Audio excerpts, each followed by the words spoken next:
Bismillahirrahmanirrahim. Welcome to my channel Amin's Vision.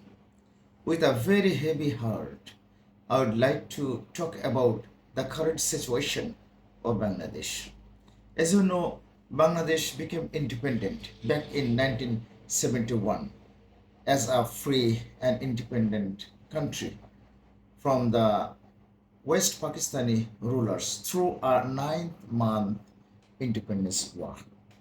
The purpose and the goal of the freedom fighters of our country was to build a country free of corruption, free of discrimination, and free of undemocracy. Unfortunately, however, those goals and the expectations that were cherished by the freedom fighters have not yet been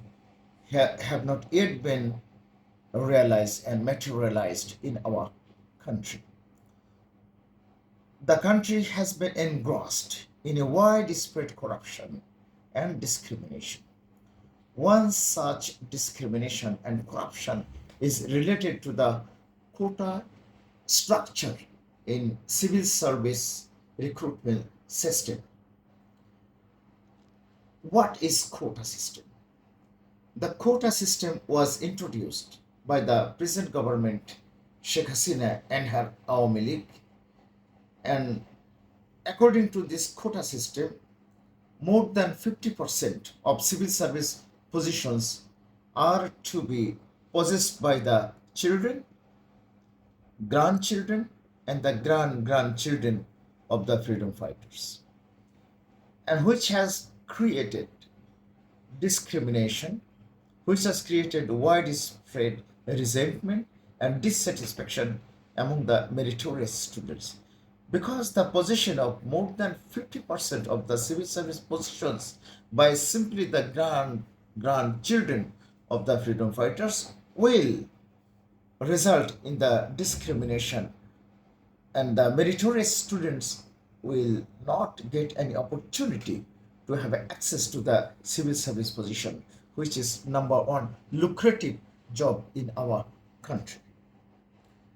So back in 2018, our university graduate started a movement to reform quota system in civil service recruitment structure.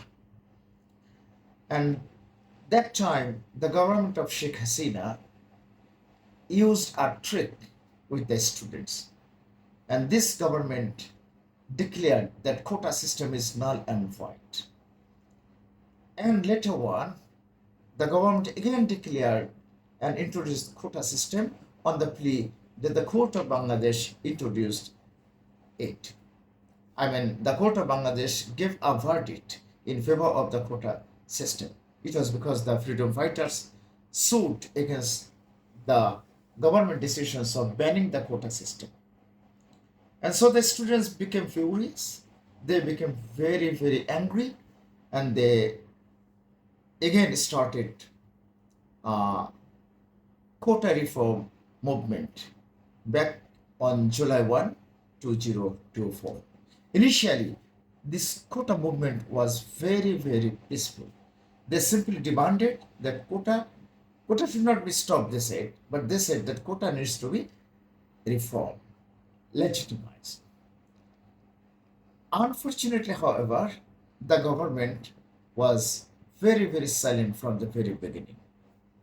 And we saw the days were going on, and the students were becoming very, very angry, and they were coming up with the programs. But instead of attending the quota issue, instead of listening to the students, the high ups of the government of Sheikh Hasina, they passed very derogatory comments, very disrespectful comments, very resentful comments against students' demand. And at one time, one big minister, one influential minister of the present cabinet said that the student wing of Awami League, Satru League, can stop the quota movement. And then this time our Prime Minister was abroad. And when she came back, she gave an audience, she gave an address to the journalist of our country in a press conference, and she used a word like Razakar, and the students took it very negatively.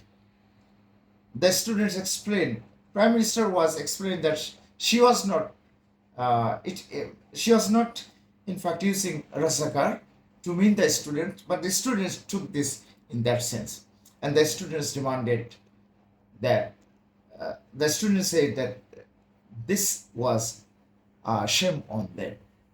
And then the students came up with much more stronger program, and they were again demanding quota should be reformed. But again, we saw that the government played with the students. At one time, government said that the quota will be reformed, but and another point we saw that the government didn't reform. Finally, students become much more angry and much more furious, and they came up with one point demand. And but before this demand, we saw that the government took very hardship, took a very hardship position on the students. Every day, government, um, our students were being killed. They were tortured. They were humiliated by our police, by border guard of Bangladesh, and even allegedly by our army. So far, as reported officially, more than 200 students have been killed. But other sources testify that around 1,000 students have been killed, and more than 10,000 students have been arrested. And more dangerous is the fact that among them who are killed are children, are non-students, and the civilians. And finally, what happened that students who initially started quota reform movement finally turned to a one-point demand: Prime Minister Sheikh Hasina should step down. And students are demanding this on the streets, and the government is picking up them, arresting them, and killing them. And torture, humiliation, killing, and arrest have become a regular phenomena for the last couple of days. And finally, the whole nation, the parents of the students, with the teachers of the students, brothers of the students, sisters of the students, came to the streets, joined their hands, stood beside the students, expressed solidarity with the students, and chanting slogan against the government. Students are gearing up in lots of programs such as Bangla Blockade program, mass rally, mass movement, non-cooperation. Non-cooperation movement has started today. And when students started non-cooperation today, and more than 23 people have been killed. And we were very surprised that the Prime Minister, in her speech yesterday, declared in her speech, declared that all students who are arrested will be freed, and police and other law enforcement agencies will not use their force. And after one day, again, police is firing the students, and the student wing of Bangladesh Awami League, I mean Satru League, they're attacking the students. So police, along with the Satru League, the student wing of Awami League, are attacking the general students. So finally, they started a very unique program, March to Dhaka program. Initially, the program was declared started from August 6, but because of today's killing, because of today's incidents, the student declared March to Dhaka program from tomorrow.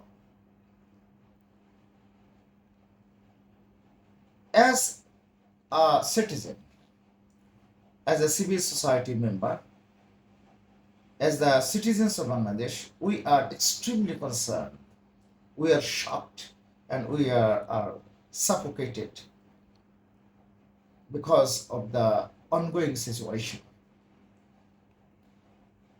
I urge international community, I appeal to international community, including the United Nations, our development partners like the United States, United Kingdom, Australia, Canada, and other great powers of the world,